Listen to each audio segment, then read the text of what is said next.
just takes one person to do tremendous damage. So I think it's something we have to look at also. Question? Yes, Governor. Mr. President, again, thank you for having us. I approach this certainly as a governor.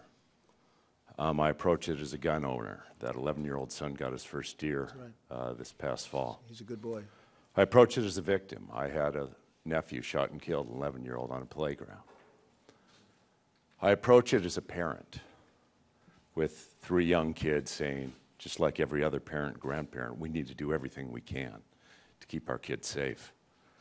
I think parenthetically, sometimes the language that we use can help define some things. That certainly understand the idea of hardening schools, but that seems like we're hardening potential military targets. I think we as leaders need to be saying we're going to do everything we can to make that school safe for the kids. I think that there are steps, and many of them you begin to reference, that we could take that could make a difference. If we can look at this as a public health issue. You mentioned the NICS system. We can improve the instant check system. And we also know about a quarter of the guns that are sold don't even get into that system. So a universal background check. We know that 10% of our homicides each year are in intimate relationships. So the orders of protection, the domestic violence, making sure that's in NICS. As Governor Scott mentioned, red flag laws.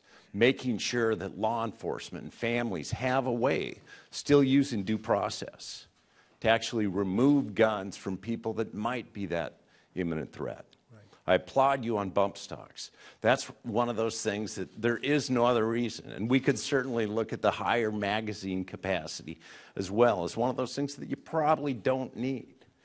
And I encourage you as you go on the path of looking at what you can do in schools. I used to be Attorney General and ran the Law Enforcement Academy too, and would graduate these peace officers each and every year.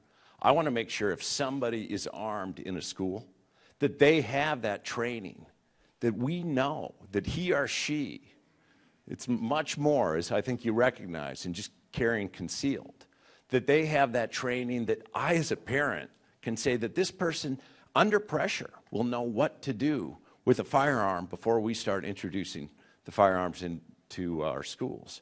I think we're at a unique, hopefully we're at a unique moment where certainly, as I said, 43 times since I've been governor, been asked to lower the flags. 12 of them have been for mass shootings in the last 5 years. It's almost on the one hand to the point that we're getting desensitized, but on the other hand, here is a moment where everybody's talking, where we can hopefully start saying, what could actually meaningfully impact this, not just for today, but for the future. So thank you so much, and I hope that those areas you'll certainly take both the bully pulpit and the leadership in Congress. Thank you very much. Great points. It was great being with you last night.